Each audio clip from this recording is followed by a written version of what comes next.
Chapter 1. The Crimson Hunt. The ancient pines of Thornwood Forest whispered secrets in the bitter wind as I stumbled through the undergrowth, my bare feet finding every sharp stone and thorned branch. The ceremonial white dress they had forced me to wear was now torn and stained with mud and my own blood. Behind me, the howls of the hunting party echoed through the darkness, a symphony of cruelty that made my heart race with terror. This was the Blood Moon Hunt, and I was their chosen prey. My name is Ember Blackthorne, and until 3 hours ago, I had been nothing more than the pack's disgrace, the wolfless daughter of a former beta who had died in shame. For 22 years, I had endured their mockery, their whispered insults, their casual cruelty. But tonight, under the crimson light of the blood moon, they had decided my humiliation would be complete. The hunt was supposed to be an honor, a tradition where unmated wolves proved their worth by surviving until dawn. But for me, it was a death sentence wrapped in ceremony.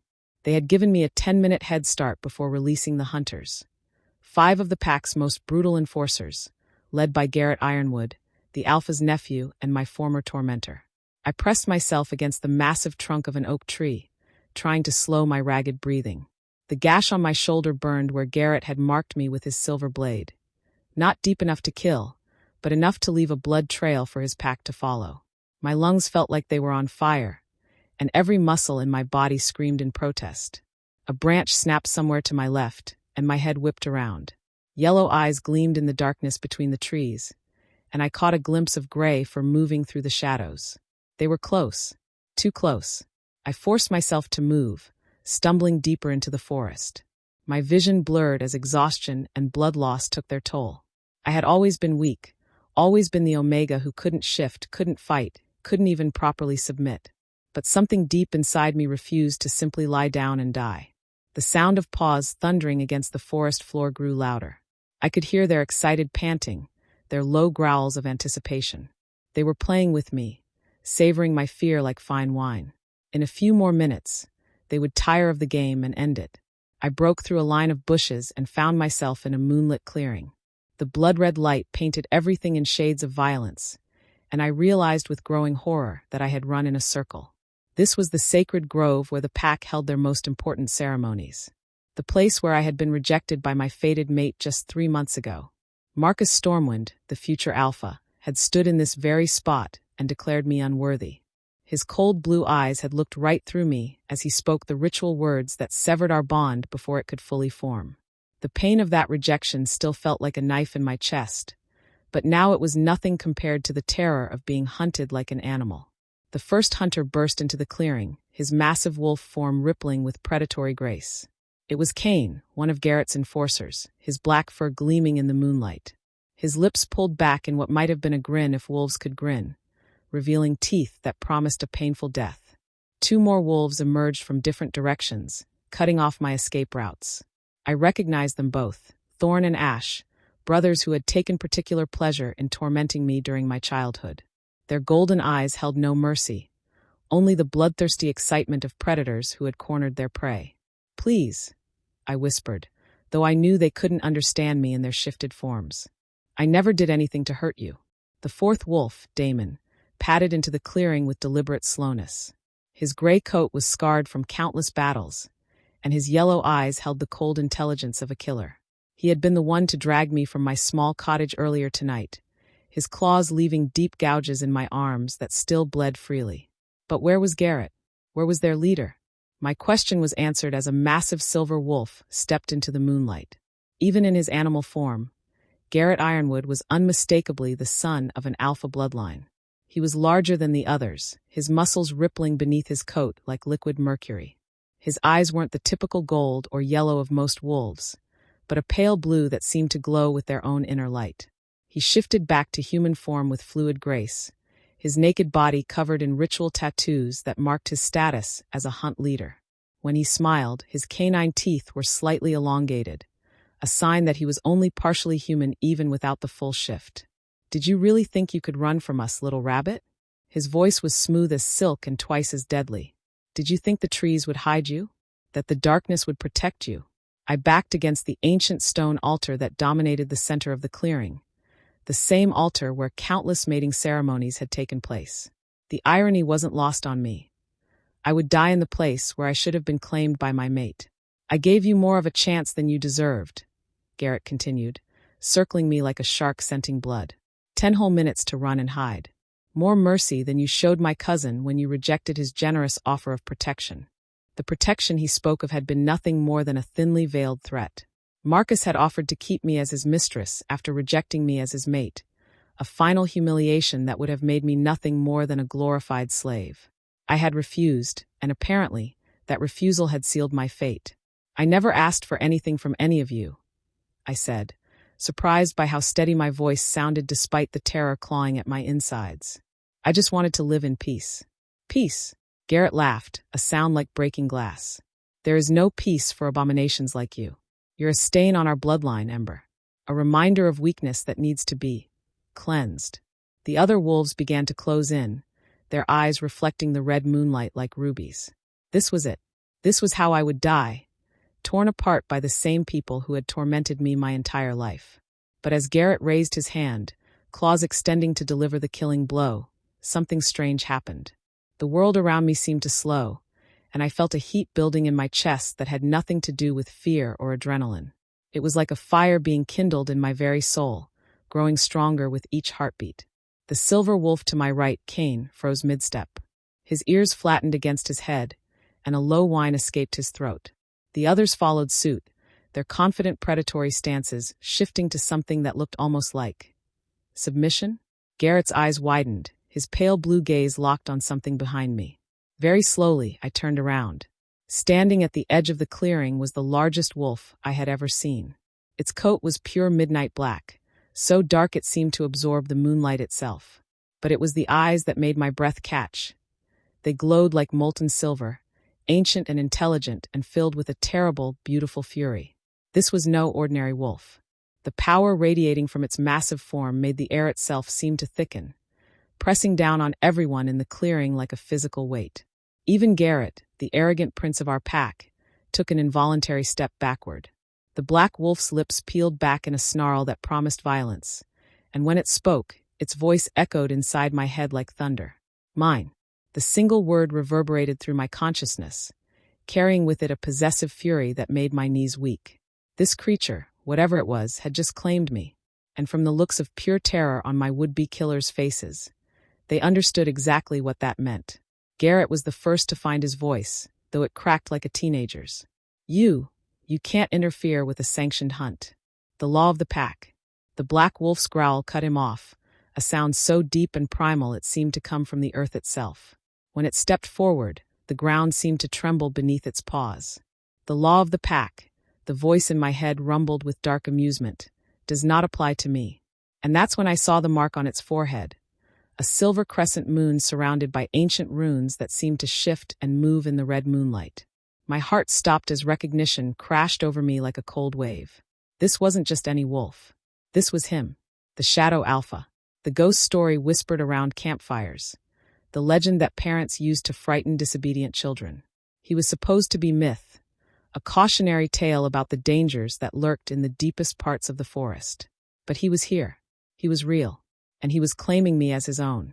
Chapter 2, The Shadow's Claim. The silence that followed the Shadow Alpha's declaration stretched like a bowstring ready to snap. Even the wind seemed to hold its breath, as if the entire forest was waiting to see what would happen next. The 5 hunters who had been so eager to tear me apart now looked like children caught stealing from the cookie jar. If that cookie jar belonged to the most dangerous predator in existence. Garrett was the first to attempt recovery, puffing out his chest in a display of bravado that fooled no one. With all due respect, Ancient One, this is pack business. The girl is. The Shadow Alpha moved faster than my eyes could track. One moment he was standing at the edge of the clearing. The next he was directly in front of Garrett, his massive form towering over the would-be killer. Up close, his size was even more overwhelming. He had to be at least 8 feet tall in his wolf form, with shoulders broad enough to block out the moon. You dare speak of respect while showing none? The mental voice was ice-cold now, each word precisely enunciated and sharp enough to cut. You hunt a defenseless omega for sport and call it pack business? She's not defenseless, Garrett stammered, his earlier confidence evaporating like morning mist. She's dangerous. An abomination. The elders say. A growl rumbled from deep within the Shadow Alpha's chest, so low and powerful I felt it in my bones. The sound made every primitive instinct I possessed scream at me to run, to hide, to submit completely to the apex predator before me. But strangely, I felt no fear of him, only of what he might do to the others, the elders. The amusement in his mental voice was darker than the space between stars. And what do these wise elders say about disturbing my territory? About spilling blood in my forest without permission? That's when it hit me. This wasn't just any part of Thornwood Forest. This was the Shadowlands, the deep territory that no pack claimed because none were brave enough to try. I had run further than I'd realized in my panic, crossing invisible boundaries into lands where older, more primal laws held sway. Cain, still in his wolf form, began to back away slowly, his tail tucked firmly between his legs. The brothers, Thorn and Ash, followed suit, their earlier predatory confidence replaced by the survival instincts of prey animals. Only Damon held his ground, though I could see the tension in every line of his scarred body.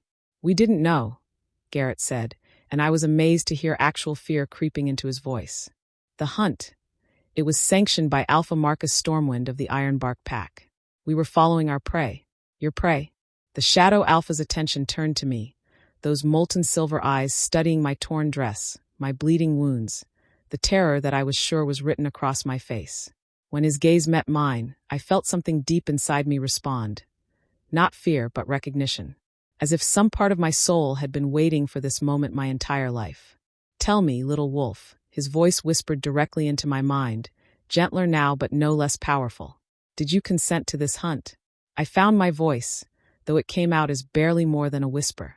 "No. They said it was punishment. For refusing Marcus after he rejected me as his mate." The temperature in the clearing seemed to drop 10 degrees. Frost began to form on the grass around the Shadow Alpha's paws, and his breath came out in visible puffs of vapor. When he spoke again, his mental voice carried the promise of winter storms and endless nights. Rejected and then hunted. How traditional. He turned back to Garrett, who was now visibly shaking. "And you thought this was justice?"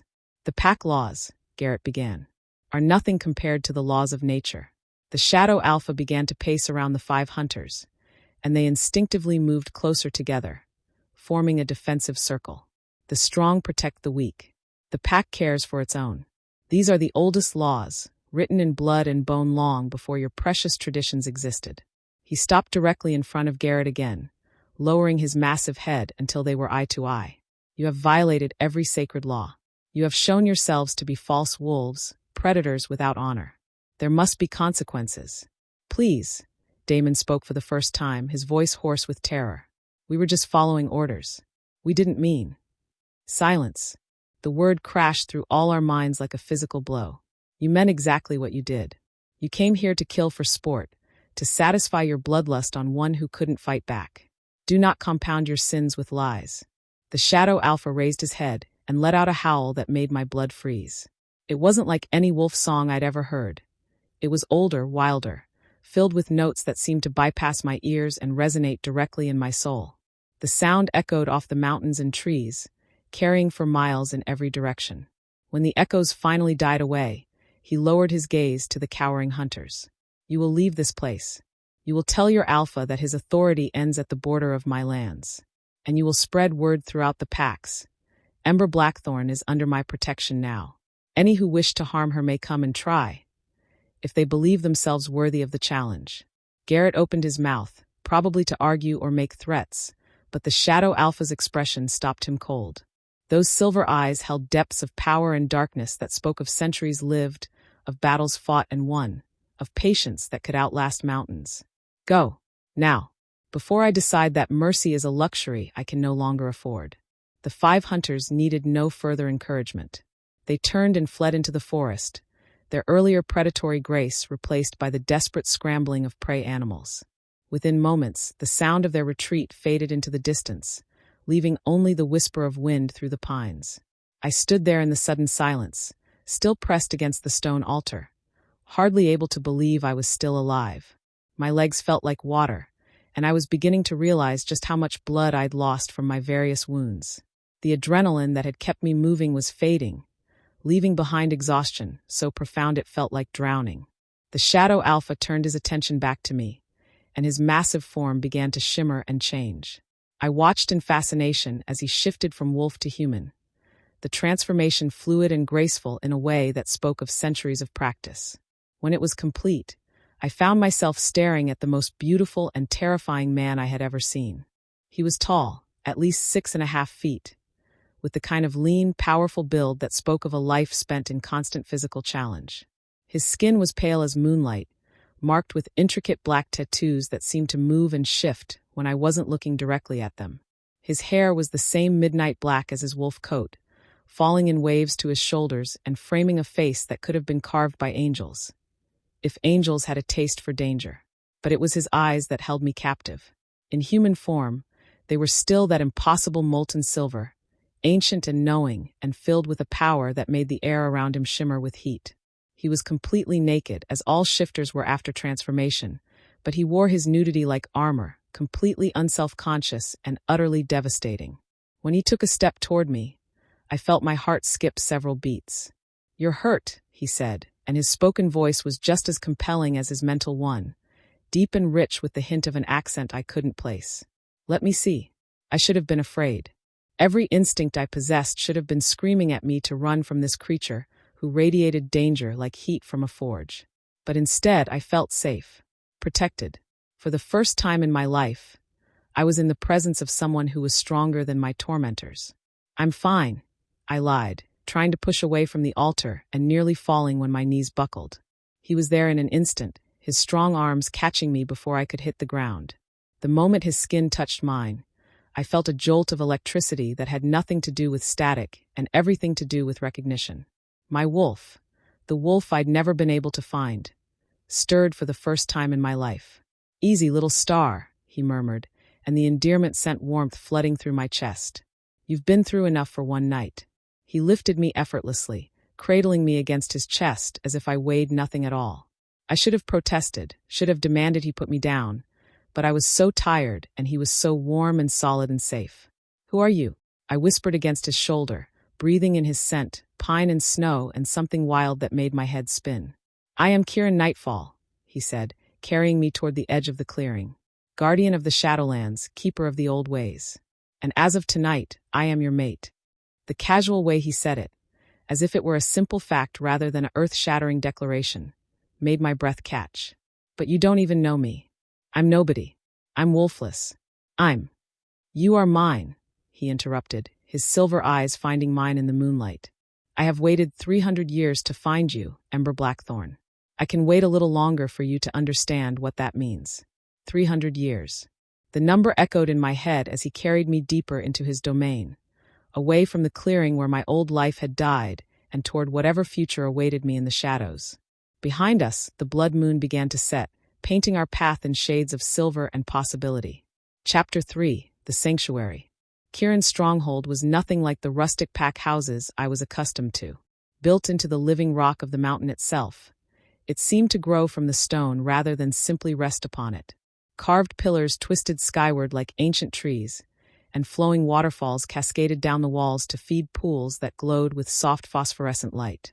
The architecture was older than anything I'd ever seen, predating the current pack structures by centuries. "Welcome to Ravenheart Sanctuary," Kieran said as he carried me through the main entrance. His voice echoed softly off the polished stone walls. It has been too quiet for too long. The interior was a marvel of carved stone and natural crystal formations. Tapestries in rich jewel tones hung from the walls, depicting scenes of wolves running beneath star-filled skies and ancient ceremonies I didn't recognize. Everything seemed to pulse with a quiet, living energy that made my skin tingle.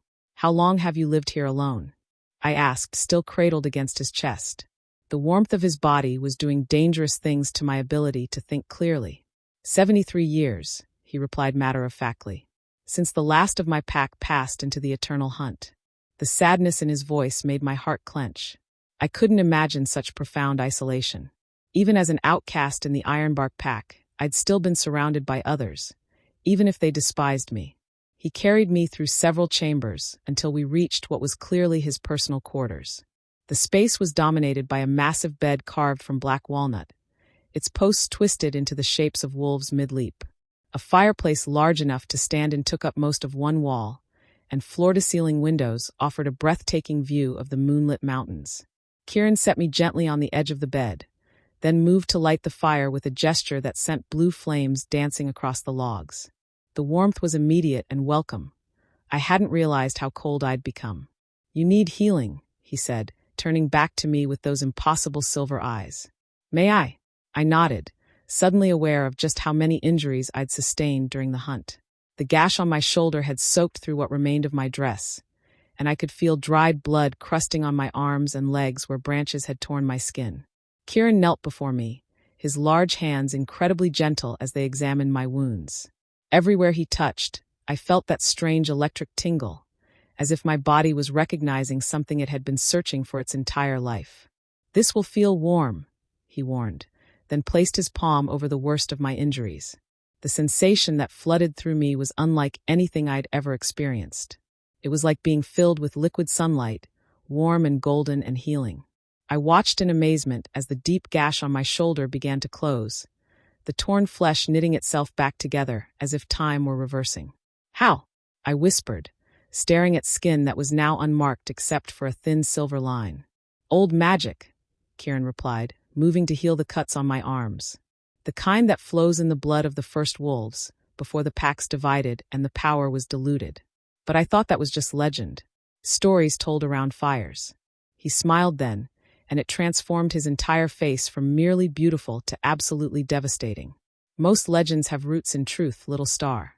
Your people have simply forgotten how deep those roots run." As he worked, healing cut after cut with gentle touches, I found myself studying his face. Up close, I could see that his seemingly young features held depths that spoke of centuries lived.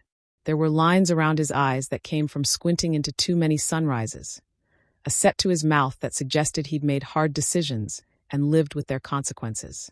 "Why do you call me that?" I asked. "Little star." His hands stilled for a moment, and when he looked up at me, his expression was soft with something that might have been wonder. "Because that's what you are. A star that's been hidden behind clouds, waiting for the right moment to shine." The way he said it, with such quiet conviction, made something inside my chest flutter like wings. "I'm not special, Kieran. I'm the pack reject, the wolfless failure. I can't shift, I can't fight, I can't even—" "You're wrong," he interrupted, his voice firm but not unkind. "About all of it." Before I could ask what he meant, he placed both hands on my shoulders and looked directly into my eyes. "Close your eyes, Ember. Look inside yourself. Not with your mind, but with your soul. What do you feel?" I wanted to tell him this was pointless, that I'd spent 22 years searching for a wolf that simply wasn't there. But something in his expression made me try. I closed my eyes and turned my attention inward, past the fear and exhaustion, past the years of disappointment and rejection. And there, buried beneath layers of pain and self-doubt, I felt it. A presence, warm and wild and patient, like a creature that had been waiting in a cave for winter to end. My breath caught as I realized what it was. "She's there," I whispered, tears leaking from the corners of my closed eyes. "My wolf. She's really there." "She's been there all along," Kieran said softly. "Hiding, protecting herself from those who would have destroyed her before she was strong enough to fight back. She was waiting for safety, waiting for me." I opened my eyes to find him watching me with an intensity that made my heart race. "I don't understand. How could you know when I didn't?" "Because I've been dreaming of you for 3 centuries, he said simply. "The moon goddess shows us our true mates in visions, even if we must wait lifetimes to find them. I've seen your face in my dreams since I was barely more than a pup myself." The impossibility of it stole my breath. 300 years? But I'm only 22. How is that possible? "Souls are eternal, little star. They return to us when the time is right, in the form we need most." He finished healing the last of my cuts and sat back on his heels. "I knew you the moment I scented you in my forest. My wolf recognized yours, even hidden as she was." I touched my healed shoulder, marveling at the smooth skin. "Is that why you saved me? Because of some dreams?" His expression grew serious, almost fierce. "I saved you because you're mine to protect. Dreams or no dreams, I would never allow anyone to harm what belongs to me." The possessive way he said it should have frightened me. Instead, it sent heat curling through my belly. After a lifetime of being unwanted, of being treated as disposable, The idea of being claimed so completely was intoxicating. What happens now? I asked. Those hunters will go back to the pack. They'll tell Marcus what happened. Let them, Kieran said, rising to his feet with fluid grace. Your former alpha has no power here. These are my lands, governed by my laws. He can make all the demands he wants. They mean nothing to me.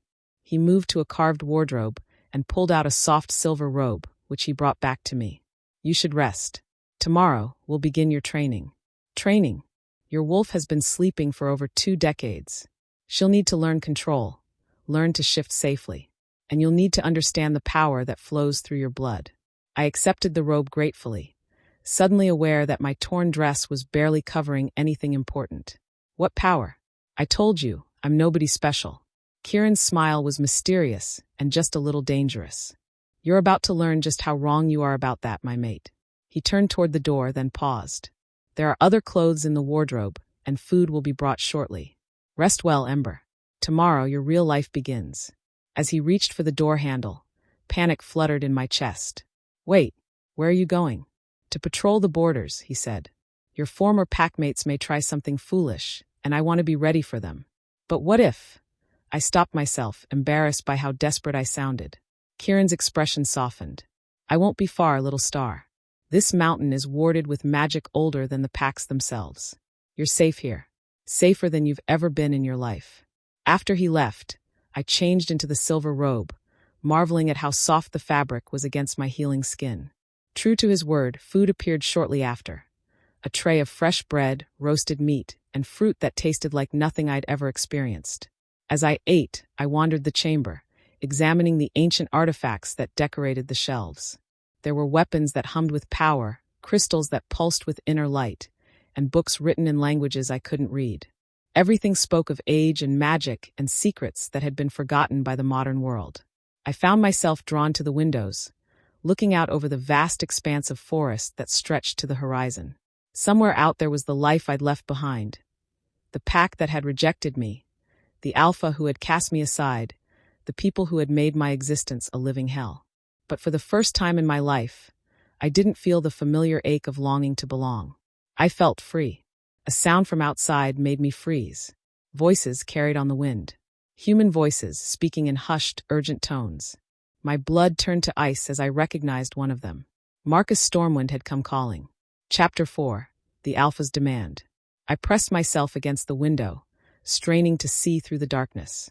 Far below, at the base of the mountain path leading to Ravenheart's sanctuary, I could make out the shapes of several figures.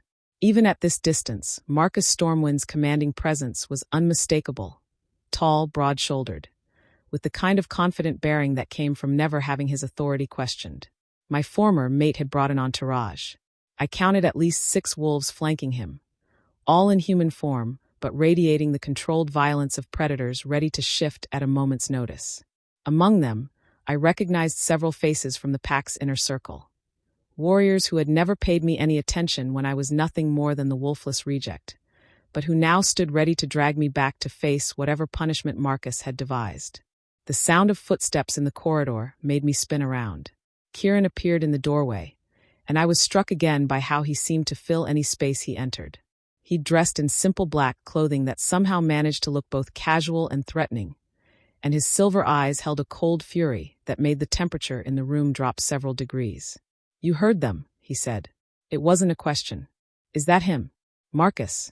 I wrapped my arms around myself, suddenly feeling small and vulnerable despite the healing warmth still flowing through my veins. Among others, Kieran moved to stand beside me at the window, his presence both comforting and dangerous. Your former alpha has brought quite the delegation. He must be very eager to get you back. The bitter laugh that escaped me held no humor. He doesn't want me back. He wants to finish what the hunt started. I'm a loose end that needs to be tied up. Kieran's jaw tightened. He'll find that more difficult than he imagines. Below us, Marcus stepped forward and cupped his hands around his mouth.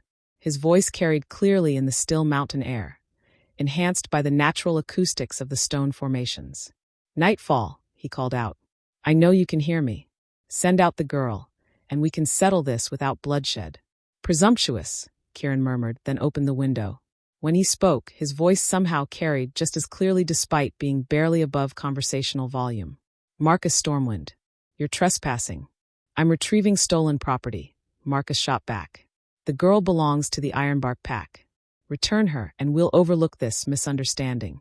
The possessive fury that rolled off Kieran was like standing too close to a forge. The very air around him began to shimmer with heat, and I could smell the sharp scent of ozone that preceded lightning. Property. Kieran's voice remained calm, but I could hear the deadly promise underneath it. How interesting. Tell me, Alpha Stormwind, when did your pack begin trading in slaves? Don't play word games with me, Ancient, Marcus snarled, his own temper beginning to fray. She's pack-born. She falls under pack law. She was cast out, hunted like an animal for sport. What law protects her from that? I watched Marcus's face darken even from this distance. He wasn't used to being questioned, especially not by someone who clearly didn't fear his authority. She refused a direct order from her alpha. The consequences were her choice. Ah! Kieran leaned against the window frame with deceptive casualness. And what order was that? The silence stretched long enough that I thought Marcus might not answer. When he finally did, his voice carried the edge of barely controlled rage. She was commanded to accept the protection of her betters, to know her place. Instead, she chose defiance. Her place, Kieran repeated slowly, as if tasting the words. And what place would that be exactly? On her knees where Omegas belong. The words hit me like physical blows, bringing back memories of every humiliation, every moment of shame I'd endured at the hands of the pack. But this time, instead of the familiar crushing weight of despair, I felt something else rising inside me. Something hot and fierce and absolutely furious. The wolf Kieran had awakened stirred, not with fear, but with indignant rage. How dare they? How dare any of them think they had the right to decide my worth, my place, my very existence? Kieran must have sensed the change in me, because he turned slightly, his silver eyes finding mine. What he saw there made him smile. Not the gentle expression he'd shown me earlier, but something sharp and predatory and infinitely dangerous. I see, he said, turning back to the window. How unfortunate for you that she's no longer interested in kneeling. She'll kneel when I drag her back in chains, Marcus roared. Ancient or not, you can't protect one runaway Omega against an entire pack. Send her down, or we'll come up and take her. The threat hung in the air like smoke from a funeral pyre. I found myself holding my breath, waiting to see how Kieran would respond. Part of me, the broken, beaten-down part that had learned to expect the worst, wondered if he would simply hand me over rather than risk a war with the Ironbark Pack. Kieran's laughter was like winter wind through dead leaves, beautiful and terrible and full of promises that made me shiver.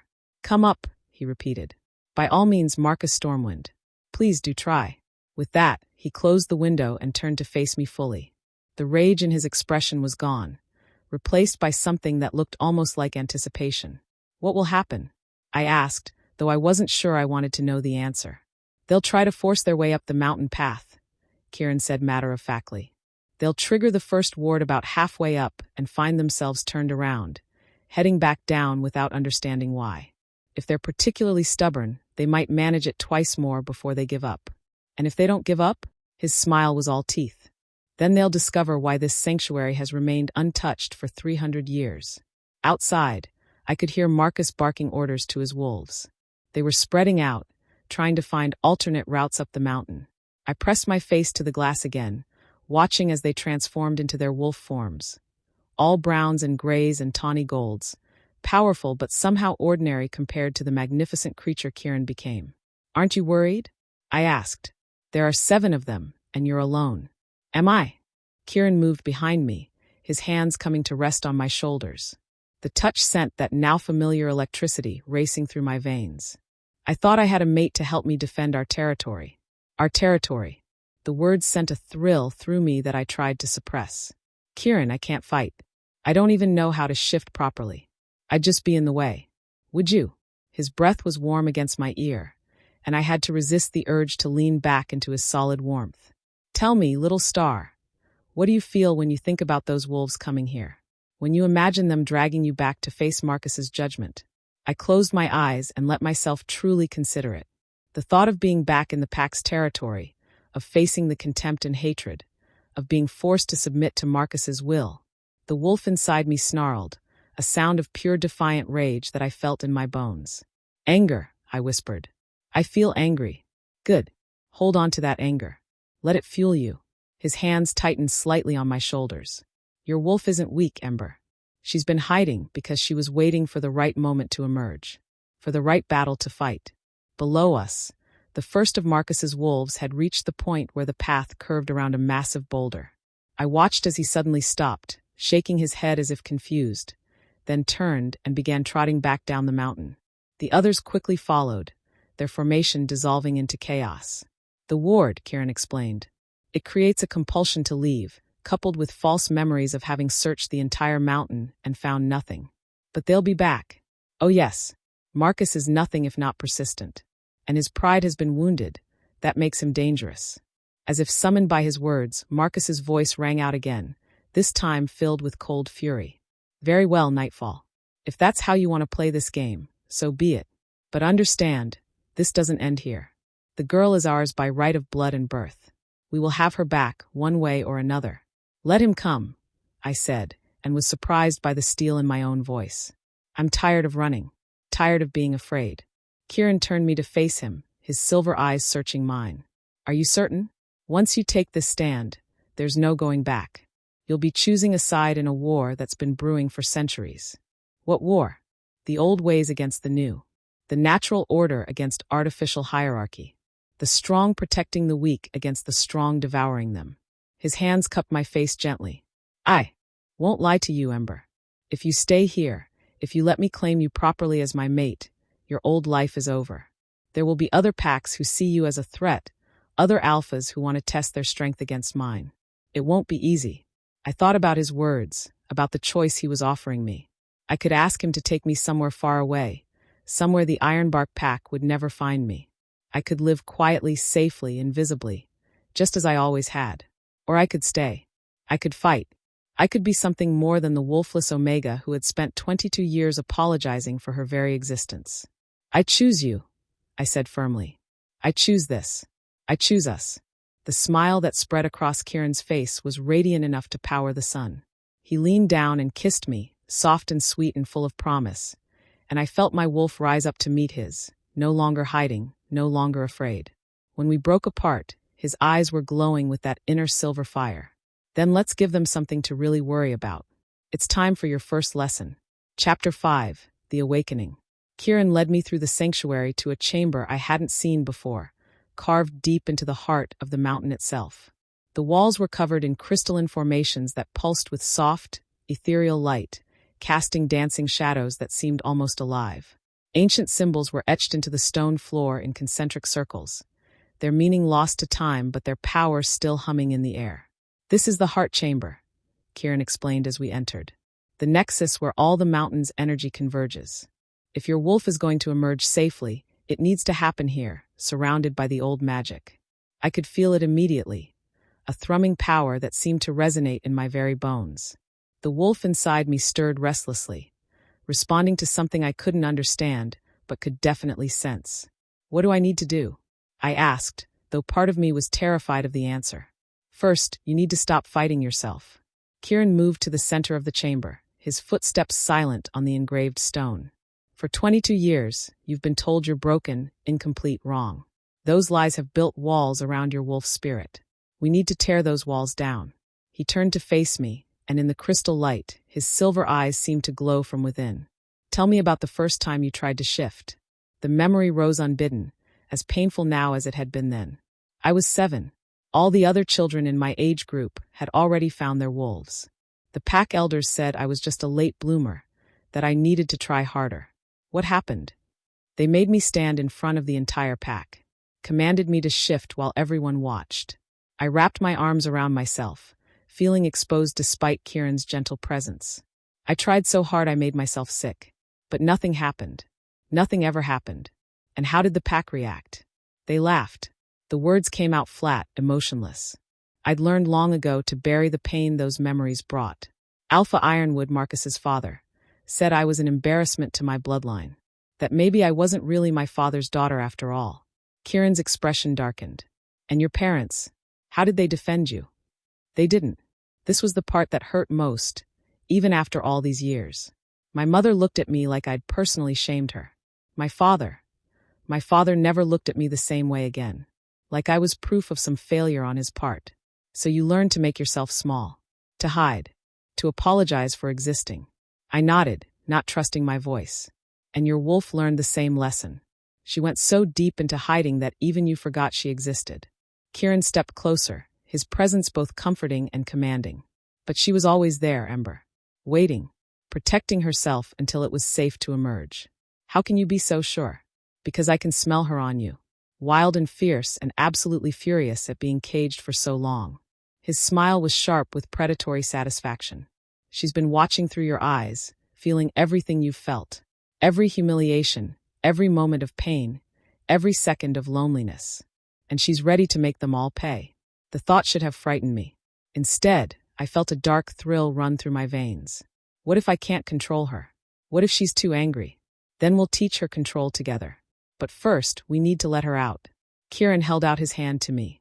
Trust me, little star. Trust yourself. I placed my hand in his, feeling that familiar jolt of electricity at the contact. He led me to the center of the chamber, positioning me within the innermost circle of symbols. Close your eyes, he instructed. Feel the power of this place. Let it fill you, strengthen you, and then reach for your wolf. Not with fear or desperation, but with love, with acceptance. I did as he said, letting the strange energy of the chamber wash over me. It felt like standing in warm sunlight, like being embraced by something vast and ancient and benevolent. For the first time in my life, I felt truly safe. She's there, I whispered, sensing the presence more clearly than ever before. She's angry. So angry. Of course she is. She's watched you suffer for 22 years and been powerless to help. Let her feel that anger. Let her use it. I reached deeper, past the hurt and fear, past the walls I'd built to protect myself from disappointment. And there she was, my wolf, my other half, magnificent and furious and absolutely ready to be free. The shift, when it came, was nothing like the agonizing transformations I'd witnessed from other pack members. This felt like coming home, like finally becoming who I was always meant to be. My bones lengthened and reformed with liquid grace. My senses exploded into hyperclarity, and power flowed through my new form like molten silver. When it was complete, I stood on 4 legs in the center of the chamber, and I was beautiful. My wolf was smaller than the males I'd seen, built for speed and stealth rather than brute force. But there was nothing weak about her. My coat was deep auburn with silver highlights that caught the crystal light, and my eyes, I could see my reflection in the polished walls, were the exact shade of amber that had been my human eye color, but now they glowed with inner fire. Kieran shifted as well, his massive black wolf appearing beside me in a shimmer of shadow and moonlight. Even in wolf form, the difference in our sizes was dramatic. He could have swallowed me whole without effort. But I felt no fear of him. If anything, his presence made me feel more complete, as if a piece of me that had always been missing had finally clicked into place. You're magnificent, his voice echoed in my mind, filled with wonder and pride in something deeper. Absolutely perfect. I tried to respond, but found I didn't know how to project my thoughts the way he did. Instead, I moved closer to him, pressing my smaller form against his side. His scent enveloped me, pine and snow and wild magic, and my wolf practically purred with contentment. The mind link will come with practice, he assured me. For now, just feel what it's like to be whole. We stayed like that for several minutes, 2 wolves sharing a moment of perfect peace in the heart of the mountain. But the tranquility was shattered by a sound that made both our heads snap toward the chamber entrance. The harsh clang of metal striking stone, echoing through the sanctuary's corridors. Marcus and his pack had found a way inside. Kieran's wolf went rigid with fury, his lips peeling back to reveal teeth like white daggers. They broke the wards. That should have been impossible. The sound came again, closer now, followed by voices I recognized. They were making their way through the sanctuary, searching room by room. It wouldn't take them long to find us. What do we do? I tried to project the thought, and was surprised when Kieran's head turned toward me. We fight, he replied grimly. But first, you need to shift back. Your first transformation shouldn't be prolonged. The shift back to human form was more difficult than the change to wolf had been. My wolf didn't want to retreat, didn't want to give up this newfound freedom. But with Kieran's guidance, I managed to coax her back, feeling her settle into a watchful alertness just beneath my human consciousness. I found myself kneeling naked in the center of the chamber, my skin flushed and hypersensitive from the transformation. Kieran, also human again, quickly produced a simple tunic and pants from somewhere and helped me dress with efficient gentleness. How did they get past the wards? I asked, still feeling shaky from the intensity of what I'd just experienced. Someone with them knows old magic. Older than it should be possible for any current pack member to know. His expression was grim as he pulled on his own clothes. This changes things. The sound of approaching footsteps grew louder, accompanied by Marcus's voice giving curt orders to spread out and search faster. They would be here within minutes. There's another way out, Kieran said, moving to what looked like a solid wall of crystal. He placed his hand against a specific formation, and it began to glow with soft blue light. This passage leads to the outer defenses. We can. No. The word came out with such firm conviction that it surprised even me. I'm done running. Kieran turned to stare at me, his silver eyes wide with something that might have been pride. Ember, you just had your first shift. You're not ready for a fight like this. Maybe not, I admitted. But my wolf is. And she's been waiting 22 years for the chance to show these bastards what she really is. Before Kieran could argue further, the chamber's main entrance exploded inward in a shower of stone and crystal. Marcus Stormwind strode through the debris, his pack flanking him in perfect formation. All 7 of them had shifted to their hybrid forms, maintaining human intelligence and speech while gaining the enhanced strength and senses of their wolves. Marcus himself was an imposing sight in hybrid form, his already considerable height increased by another foot, his muscles bulging beneath skin that sprouted patches of golden fur. His eyes had taken on the predatory glow of his wolf, and his extended canines gleamed in the crystal light. Well, well, he said, his voice deeper and rougher than normal. What do we have here? The little wolfless Omega finally found her backbone. She's under my protection, Kieran said calmly, moving to place himself between Marcus and me. Leave now, and I'll consider this an unfortunate misunderstanding. Your protection? Marcus laughed, the sound harsh and grating. You mean your delusion?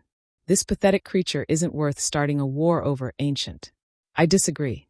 The temperature in the chamber dropped noticeably as Kieran's power began to manifest. Frost formed on the crystal walls, and the air itself seemed to thicken with barely contained violence. But Marcus didn't seem impressed. Show me what she is, then, he challenged. If she's so special, so worth protecting, let her prove it. Let her shift. It was a trap, and I knew it. Marcus expected me to fail, to humiliate myself in front of everyone, just as I had as a child. He wanted to prove that I was still the weak, broken Omega he'd rejected. Instead, I stepped out from behind Kieran's protective bulk. You want to see my wolf? I asked sweetly. Very well. And then I let her free. Chapter 6, The Reckoning. The transformation happened faster than thought itself. One moment I was standing in human form, the next I was on 4 legs, my auburn and silver coat gleaming in the crystal light. But this time was different from my first shift in the chamber. This time, my wolf emerged with all the fury of 22 years of suppressed rage. The collective gasp from Marcus's pack was audible even through my heightened wolf senses. I was smaller than any of them, yes, but there was something about my presence that made them all take an involuntary step backward.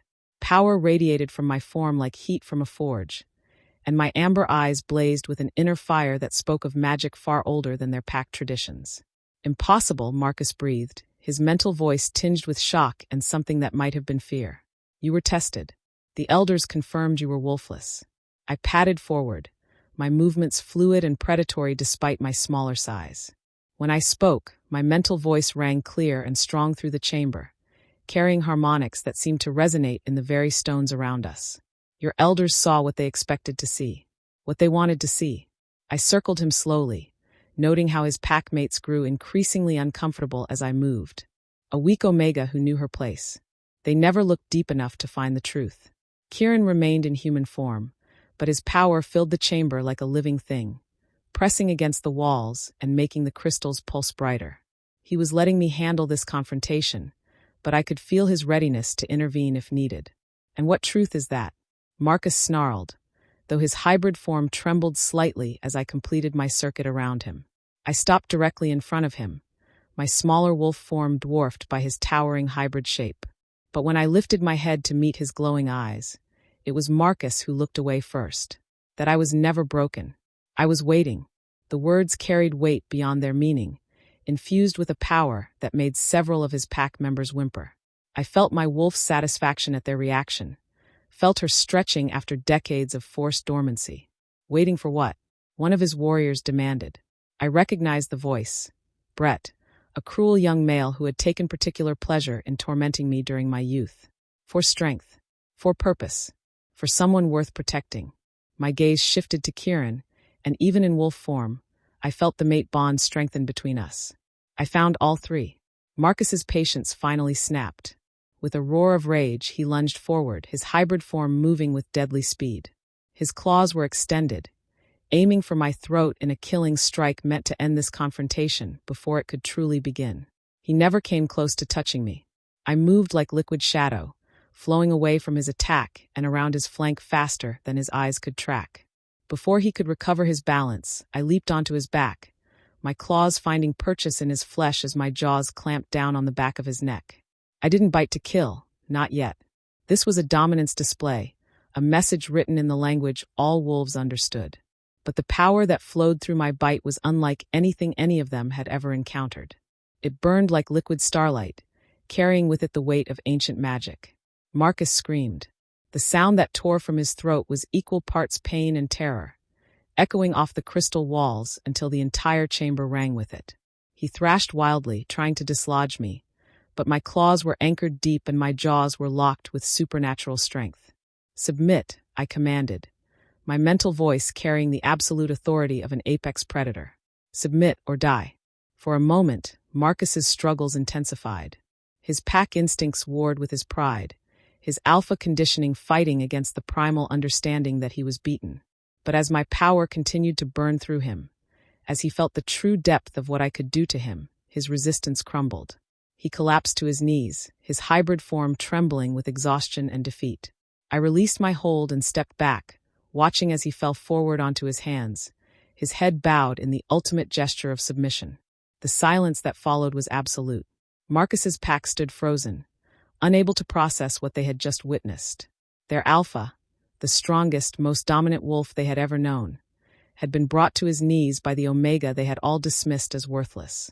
Impossible, Brett whispered, his mental voice cracking with fear. She's just an Omega. She can't be stronger than an alpha. Can I? I turned my glowing amber gaze on him, and he immediately looked away, his body automatically assuming a submissive posture. What makes an alpha, Brett? Is it a title? A birthright? Or is it power? I padded closer to the cowering pack, my presence making them all unconsciously draw together like prey animals seeking safety in numbers. I have power you cannot comprehend, magic that flows from the very bones of the earth, from the first wolves who walked beneath the moon's light. Your precious pack hierarchies mean nothing to me. You're not natural, another warrior gasped. You're an abomination. A curse. The accusation should have hurt, should have brought back all the old pain and shame. Instead, it made me laugh, a sound like wind chimes in a winter storm, beautiful and terrible at the same time. If that's what I am, then what does that make your alpha? I gestured with my muzzle toward Marcus, who was still on his hands and knees, blood trickling from the wounds on his neck. The male who couldn't defeat an abomination? Kieran finally stepped forward, his silver eyes dancing with what might have been amusement. I think you've made your point, little star. I shifted back to human form with fluid grace, no longer caring about my nudity in front of these males who had once made me feel so small. Let them see what they had rejected. Let them understand the magnitude of their mistake. Marcus, I said, my human voice carrying the same authority my wolves had possessed. Look at me. Slowly, painfully, he raised his head. The proud, arrogant alpha who had rejected me 3 months ago was gone. In his place knelt a broken male whose golden eyes held nothing but fear and confusion. You cast me out, I continued, pulling on the simple tunic Kieran offered me. Declared me unworthy. Sentenced me to death for the crime of refusing to be your plaything. Do you regret those decisions now? He opened his mouth, probably to offer some excuse or justification, but I held up a hand to stop him. It doesn't matter, I said. Your regret, your fear, your precious wounded pride, none of it matters. Because I'm not the same broken girl you rejected. I'm something new, something powerful, something you can never touch again. I walked past him toward the chamber entrance, Kieran falling into step beside me. Take your pack and leave this place. Return to your territory and spread the word. Ember Blackthorne is no longer yours to command. She belongs to the shadows now, and the shadows protect their own. This isn't over, Marcus managed to rasp, struggling to his feet. The Council of Alphas won't stand for this. You've broken sacred laws, violated pack hierarchy. There will be consequences. I paused at the threshold and looked back at him over my shoulder. Let them come. All of them. Let them see what happens when the old ways meet the ancient ones. And Marcus, I smiled, the expression sharp enough to cut glass. Next time you want to hunt an Omega for sport, make sure she's actually defenseless first. With that, I walked out of the chamber, leaving Marcus and his pack to contemplate the ruins of everything they thought they knew about power, hierarchy, and the nature of wolves themselves. Behind us, I could hear them slowly gathering themselves, whispering among themselves in voices tight with fear and confusion. They would leave just as I'd commanded. They had no choice now. That was magnificent, Kieran murmured as we walked through the sanctuary's corridors. Terrifying, but magnificent. Was it too much? I asked, suddenly uncertain. The euphoria of the confrontation was fading, leaving behind questions and doubts. I could have killed him. For a moment, I wanted to. But you didn't. You showed restraint when you could have shown cruelty. That's the mark of a true leader. He stopped and turned to face me, his hands cupping my face gently. You're not the same person who was hunted through these forests, Ember. You've become something extraordinary. What happens now? Marcus was right. The other alphas won't ignore this. They'll see me as a threat to their authority. Kieran's smile was sharp with predatory anticipation. Then we'll give them something real to fear. It's time the packs remembered that there are older powers than their little kingdoms. Powers that don't bow to their artificial hierarchies. Did you think I'd let you face the storm alone? He leaned down and kissed me, soft and sweet and full of promise. We're bonded now, little star. Your battles are mine, and mine are yours. Together, we'll reshape this world. As his words sank in, I felt my wolf stir with satisfaction. The hunt was over. The running was done. Whatever came next, I would meet it as Ember Blackthorne. Not the broken Omega, but the shadow wolf who had found her strength in the darkness. The real war was just beginning. Chapter 7. The Council's Decree. 3 weeks passed in relative peace at Ravenheart's sanctuary.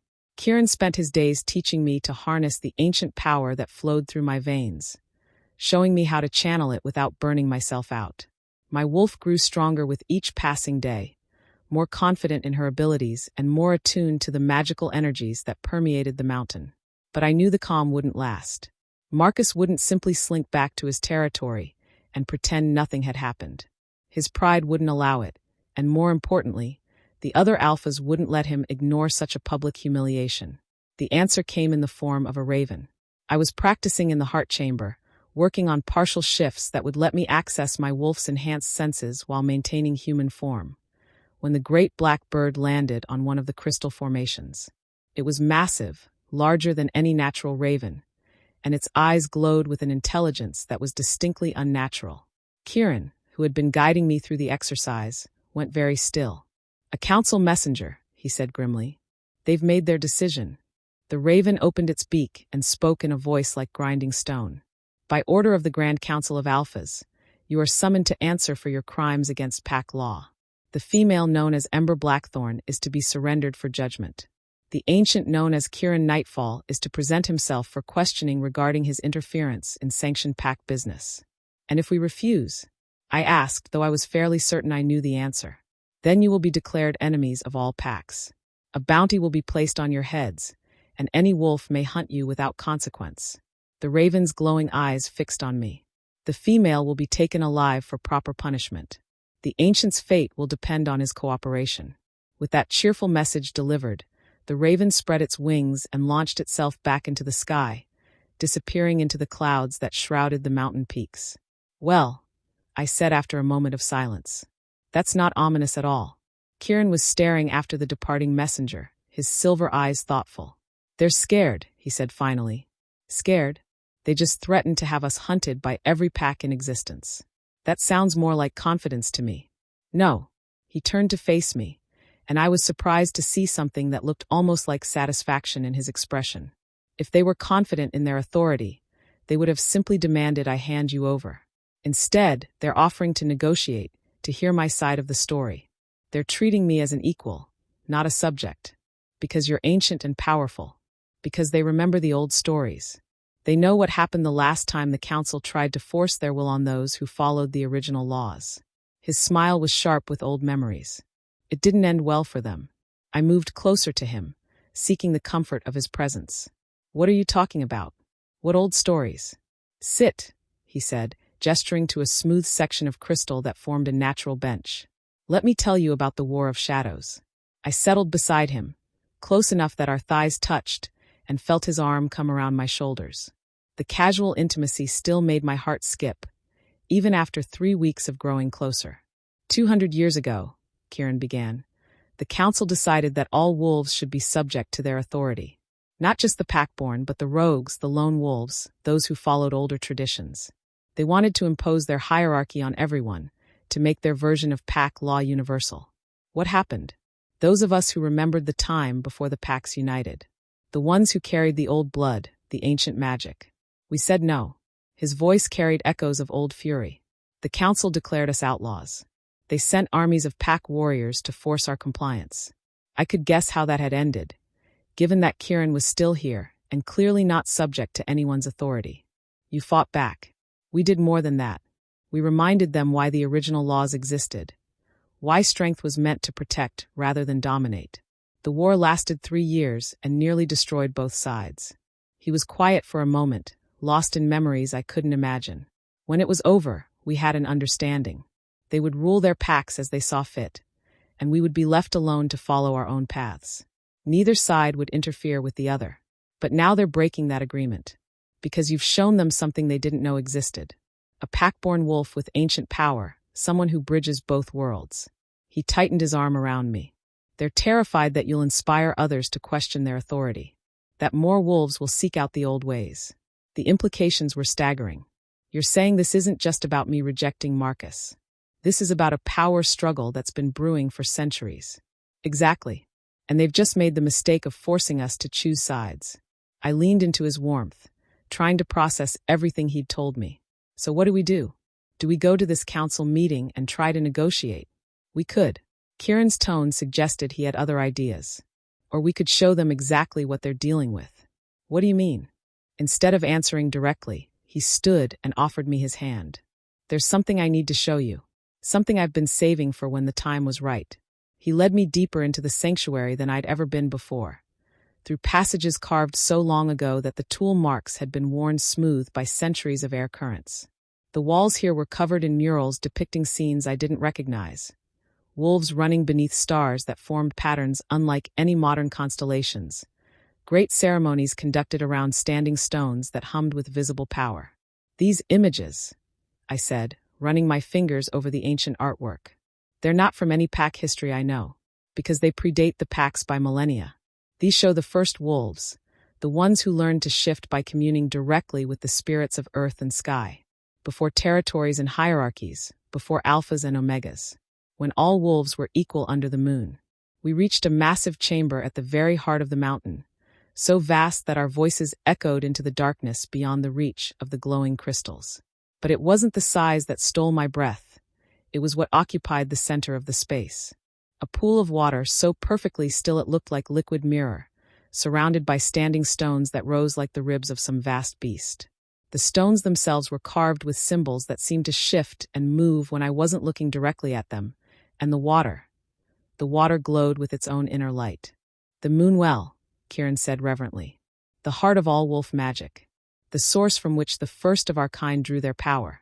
I could feel it calling to me, that same deep recognition I'd experienced when my wolf first emerged. The power here was vast and ancient and utterly wild, predating civilization by eons. It's been sleeping for 2 centuries, Kieran continued, ever since the War of Shadows ended. The magic went dormant, waiting for the right catalyst to wake it again. What kind of catalyst? His silver eyes met mine, glowing with anticipation and something deeper. The mating of an ancient bloodline with a bridgewalker. Someone who carries both the old power and the new, who can unite what has been divided. The implications hit me like a physical blow. You're talking about us. About our bond. If we complete the mating ritual here, in the presence of the Moonwell, we won't just be bound as mates. We'll awaken magic that's been dormant for centuries. We'll become something the Council has never faced before. I stared at the glowing pool, feeling my wolf pace restlessly inside me. She wanted this, I realized. Wanted to claim her mate properly, to become everything she was meant to be. But the human part of me was terrified. What would that make us? I whispered. Legends, Kieran said simply. The first of a new age, and powerful enough to reshape the world. The weight of the decision settled on my shoulders like a physical burden. Accept his offer, and I would be stepping into a role I'd never asked for, becoming a symbol and a target for every pack in existence.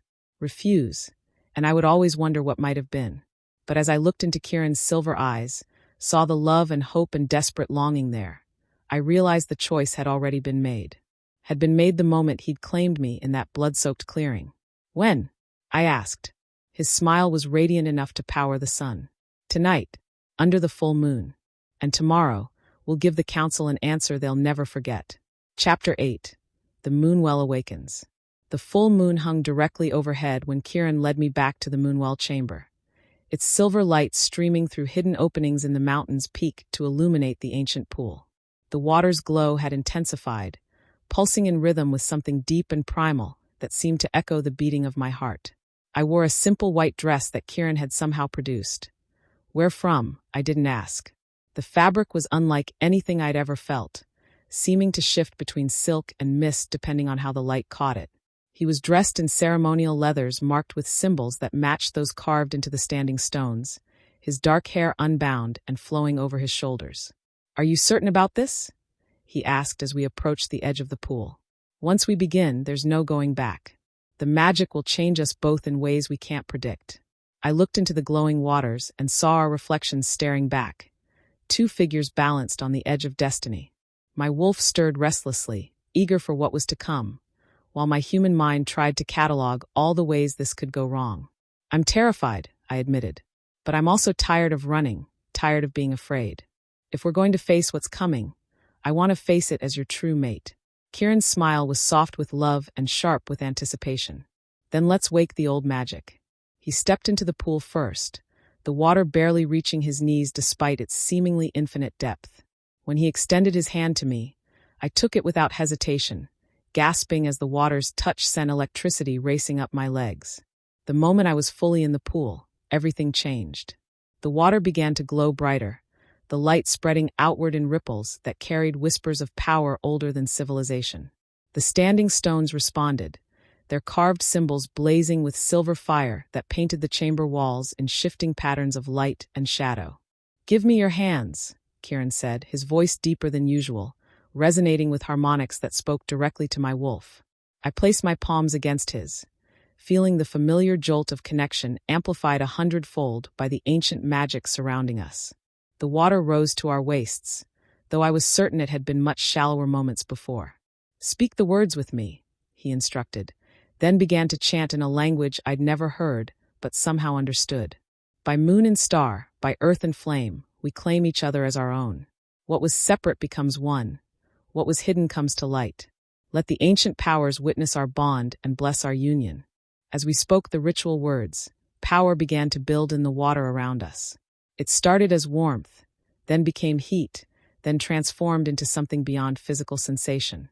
I felt Kieran's essence mixing with mine, our souls intertwining in ways that transcended the merely physical. My wolf emerged without any conscious decision on my part, drawn by the magic and the absolute rightness of this moment. But instead of the usual painful transformation, the shift felt like stepping into a warm embrace. One moment I was human, the next I stood in the glowing pool in my wolf form, my auburn and silver coat gleaming like liquid metal. Kieran shifted as well, his massive black wolf appearing in a cascade of shadows and starlight. In the sacred waters, we were equals, predator and predator, magic and magic, soul and soul. Mine, his mental voice whispered, carrying depths of possession and protection that made my wolf's heart sing. Yours, I responded, the mind link between us suddenly crystal clear and strong enough to span continents. the moonwell erupted. Power geysered upward from the depths, lifting us both into the air on a column of pure liquid light. I felt magic flooding through every cell of my body, rewriting my very DNA, awakening abilities that had been dormant since the first wolves walked the earth. Through the bond, I could feel Kieran experiencing the same transformation. His already considerable power was being amplified and refined, turned into something that could reshape reality itself. We were becoming living conduits for the original wolf magic, bridges between the mortal world and the realm of pure spirit. The sensation was indescribable, like being struck by lightning while drinking starlight, like having my soul set on fire in the most beautiful way possible. Every nerve ending sang with power. Every heartbeat sent waves of energy coursing through the mountain itself. And then, at the peak of the magical surge, something unexpected happened. The chamber filled with the ghostly forms of wolves unlike any I'd ever seen. They were larger than life, semi-transparent, with coats that seemed to be woven from moonbeams and midnight. Their eyes held the wisdom of ages, and when they looked at us, I felt the weight of centuries pressing down. The largest of the ghostly wolves padded forward, its form solidifying as it approached. When it spoke, its voice echoed in our minds with the authority of absolute truth. "Welcome, Bridgewalker. Welcome, Shadow Sun. You have chosen to wake what has slept, to restore what was lost. Are you prepared for the burden this brings?" I found my voice, somehow managing to project my thoughts clearly despite the overwhelming nature of the experience. What burden? To be guardians of the old ways. To stand against those who would corrupt the gift of the wolf spirit. To teach others that strength exists to protect, not to dominate. The spirit wolf's gaze was ancient and implacable. Many will come to test you. Many will seek to destroy what you represent. Are you strong enough to bear this responsibility? I looked at Kieran, saw my own determination reflected in his silver eyes. Together, we could face anything. Together, we were unstoppable. We replied in unison, our mental voices harmonizing in ways that made the very air ring like a struck bell. The first pack leader nodded slowly. Then receive our blessing, and know that you carry the hopes of all who yearn for freedom. He touched his ghostly muzzle to each of our foreheads in turn, and I felt power beyond imagination flood into my being. Not just strength or speed or enhanced senses, but the ability to see through deception, to inspire others to greatness, to stand as a beacon for those who had lost their way. When the ceremony was complete, the spirit wolves began to fade, but their leader's final words rang clear in the chamber. The age of shadow ends. The age of light begins. Go forth and remake the world. The column of light slowly lowered us back into the now calm waters of the moonwell. We shifted back to human form, and I was amazed to discover that I felt no exhaustion, no aftershock from the incredible magical working we'd just experienced. Instead, I felt more alive than ever before, as if I'd been running on a fraction of my true strength my entire life. Kieran pulled me against him, and when he kissed me, I could taste starlight and promises on his lips. The mate bond between us was no longer just emotional. It was a tangible thing, a golden thread of power that connected our very souls. "How do you feel?" he murmured against my lips. "Like I could take on the world," I replied, and was startled by the truth of it. Like I could face down the entire council and make them kneel. "Save some of that confidence for tomorrow," he said with a grin that was all teeth. "We're going to need it. Tomorrow, we go to the council meeting. Not as fugitives begging for mercy, but as the rightful heirs to power older than their petty kingdoms." His silver eyes blazed with anticipation. It's time to remind them what real authority looks like. As we walked from the chamber hand in hand, I felt the mountain itself responding to our presence. The crystals glowed brighter, the very stones seeming to hum with contentment. We had awakened more than just our own power. We had restored the connection between the wolf spirit and the physical world. Behind us, the moonwell continued to glow, its light now steady and strong after centuries of dormancy. The age of shadow was indeed ending. The age of the Bridgewalker had begun. Chapter 9. The Council Confronted. The Grand Council convened at Stoneheart Amphitheater, an ancient meeting ground carved into the side of Mount Greyfall 3 days' journey from Ravenheart Sanctuary.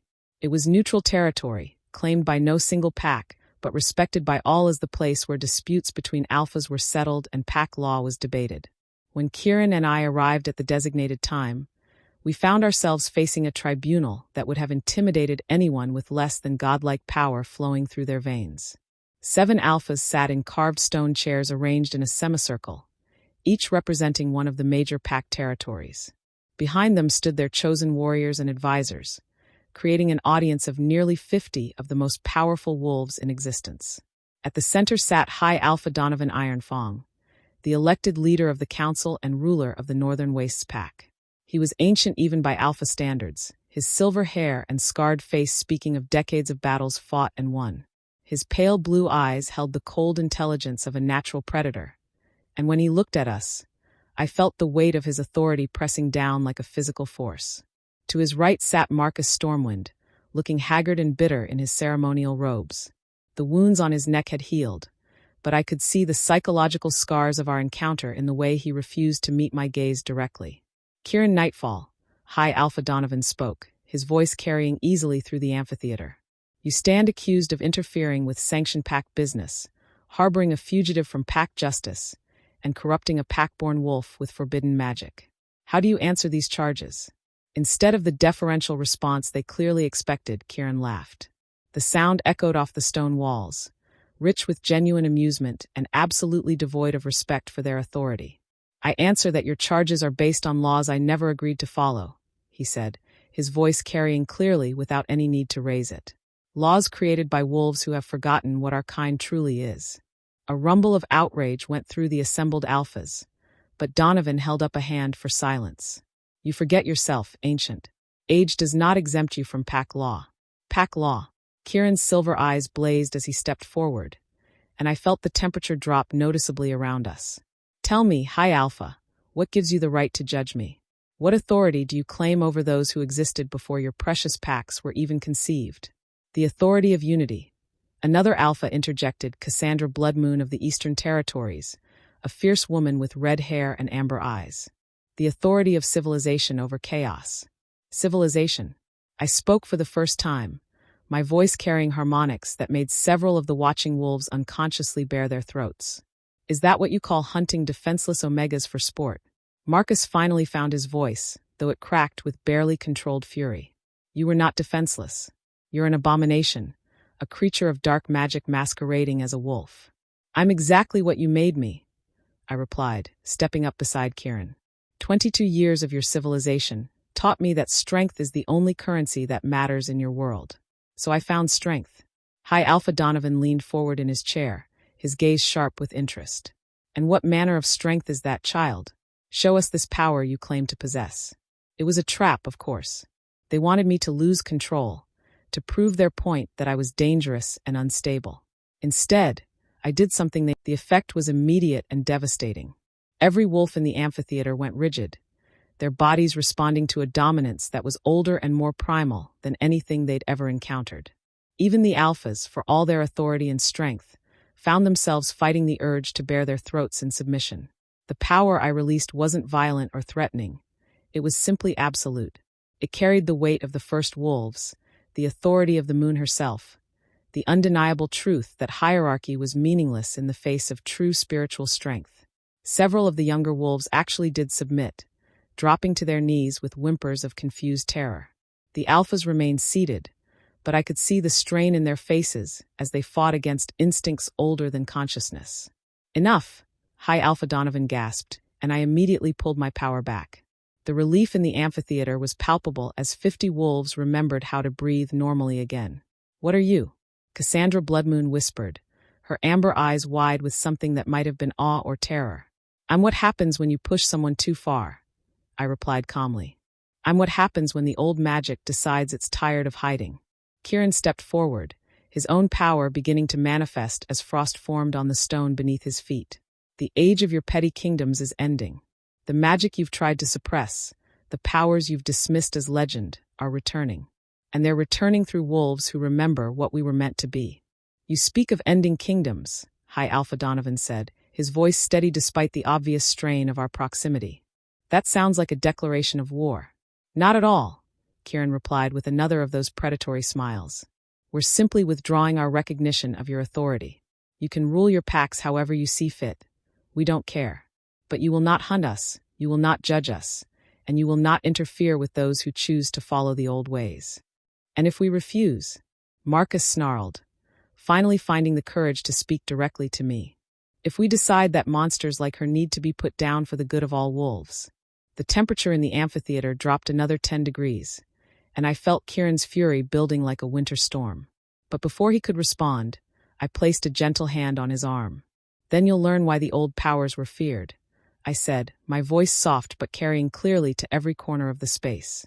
You'll discover that there are things in this world much more dangerous than a rejected Omega.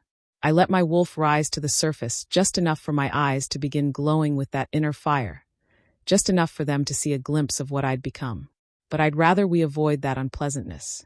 I have no desire to rule over anyone, no interest in your territories or your politics. All I want is to be left alone to live my life with my mate. And yet your very existence threatens everything we've built.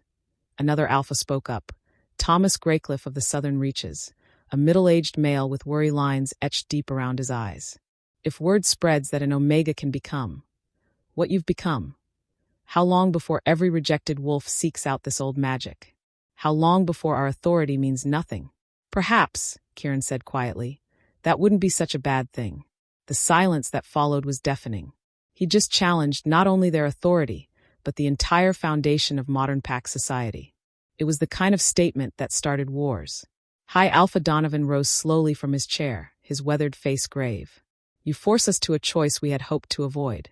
Either we accept your withdrawal and risk the complete breakdown of pack hierarchy, or we unite against you as a threat to our very survival. Choose wisely, I said, meeting his pale eyes without flinching. Because if you choose war, you won't be fighting just us. You'll be fighting every wolf who's ever been told they weren't good enough, every Omega who's ever been dismissed, every lone wolf who's ever been cast out. And we have magic you've forgotten how to counter. For a long moment, the High Alpha studied us both, his expression unreadable. I could practically see the calculations running through his mind. The political ramifications, the potential for civil war, the question of whether they could actually win a fight against opponents whose power they couldn't fully comprehend. Finally, he spoke. We will give you an answer in 3 days. Until then, you are under the traditional protection of neutral ground. No harm will come to you while you remain within the boundaries of Stoneheart. Generous, Kieran replied with just a hint of mockery. We'll await your decision with great interest. As we turned to leave the amphitheater, Marcus called out one last threat. This isn't over, Ember. Whatever you've become, you're still the worthless Omega I rejected. That will never change. I paused and looked back at him over my shoulder, my expression serene. You're right, Marcus. This isn't over. But when it is, you're going to wish you'd been kinder to the worthless Omega, because she's the one who's going to decide your fate. With that parting shot, Kieran and I walked out of the amphitheater, leaving behind a council of alphas who were finally beginning to understand that the world they'd known was changing whether they liked it or not. The real question was whether they'd be wise enough to change with it. Chapter 10. The War Begins. The council's answer came not in words, but in fire and blood. We had returned to Ravenheart Sanctuary to await their decision, spending the 3 days in relative peace while I practiced controlling the vast power that now flowed through my veins. The ancient magic was intoxicating, offering abilities I was still discovering. The power to heal with a touch, to speak with the spirits of the mountain, to see through illusions and deceptions as if they were made of glass. But on the 4th morning, that peace shattered. I woke to the sound of howls echoing across the mountains. But these weren't the songs of celebration or communication I'd grown accustomed to. These were war cries filled with bloodlust and fury, carried on winds that reeked of smoke and death. Kieran was already standing at the window when I joined him, his silver eyes reflecting the orange glow that painted the eastern sky. In the distance, we could see pillars of black smoke rising from what had once been the Thornwick Pack's territory. They're burning everything, I whispered, horror creeping into my voice as I realized what I was seeing. The smaller packs, the ones who might support us. The council has made their choice, Kieran said grimly. They've decided that maintaining their authority is worth any price, including the destruction of those they claim to protect. As we watched, more smoke began to rise from different points across the landscape. The Ravens Hollow Pack, the Silverbrook Alliance, the independent settlements that had existed peacefully in the borderlands for decades. All of them burning. How many? I asked, though I wasn't sure I wanted to know the answer. Thousands, Kieran replied, his voice heavy with ancient sadness. They're not just eliminating potential allies, they're sending a message. Submit to our authority, or burn with those who defied us. The rage that built inside me was unlike anything I'd ever experienced. This wasn't the hot fury I'd felt when facing Marcus and his hunters. This was cold, calculating, absolute. They wanted to play with fire. I would show them what fire truly meant. We have to stop this, I said, power beginning to crackle around me like visible electricity. We can't let innocent wolves die because of our choices. We can't save them all, Kieran said quietly. The Council's forces number in the thousands, spread across multiple territories. Even with our power, we're only 2 against an army. Then we make ourselves worth 1,000. I turned from the window, my wolf rising to the surface with predatory intent. You said the old magic was returning through wolves who remember what we were meant to be. Where are they? Where are the others like us? Kieran's expression shifted, understanding dawning in his silver eyes. You want to call them? The lone wolves, the outcasts, the ones who never fit into the pack structure. I want to give them what they've always been denied, the chance to belong to something greater. I could feel the power of the moonwell resonating deep within the mountain, responding to my emotional state. If the Council wants a war between the old ways and the new, let's give them one they'll never forget. Without waiting for his response, I headed for the heart chamber. The crystals blazed to life as I entered, responding to the magic that now flowed through me as naturally as breathing. At the center of the room, I knelt and placed my palms flat against the ancient stone floor. What are you doing? Kieran asked, following me into the chamber. Something that hasn't been done in 2 centuries, I replied, closing my eyes and reaching deep into the power that connected me to the mountain, to the moonwell, to the very bones of the earth. I'm calling the lost ones home. I pushed my consciousness outward, following the threads of ancient magic that connected all places of power. Through the network of ley lines and spirit paths, I sent out a call that would reach every wolf touched by the old magic, every outcast who had ever felt the pull of something greater than pack politics. Come, I broadcast, my mental voice carrying across hundreds of miles. Come to Ravenheart Sanctuary. The age of hiding is over. It's time to reclaim what was stolen from us. The response was immediate and overwhelming. Dozens of voices answered my call. Lone wolves who had been wandering for decades, small groups who had banded together for survival, even a few pack-born wolves who had always felt out of place in their rigid hierarchies. We hear you, Bridgewalker, came one response, strong and clear. We are coming. The mountain spirits told us you had awakened, came another. We have been waiting. Finally, whispered a third voice, trembling with emotion. Finally, someone who understands. Over the next several hours, they began to arrive. They came from the deep forests and high mountains, from hidden valleys and forgotten caves.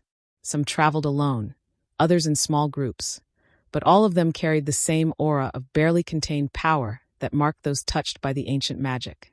There was Lyra Moonwhisper, a silver-haired woman who could speak with the spirits of the dead.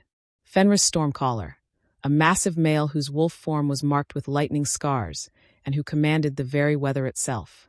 The Nightshade twins, Raven and Crow, whose ability to move through shadows made them perfect scouts and assassins. By sunset, nearly 100 wolves had gathered in the sanctuary's main hall, and more were still arriving. They were a diverse group, young and old, male and female, from every corner of the continent. But they all shared one thing in common.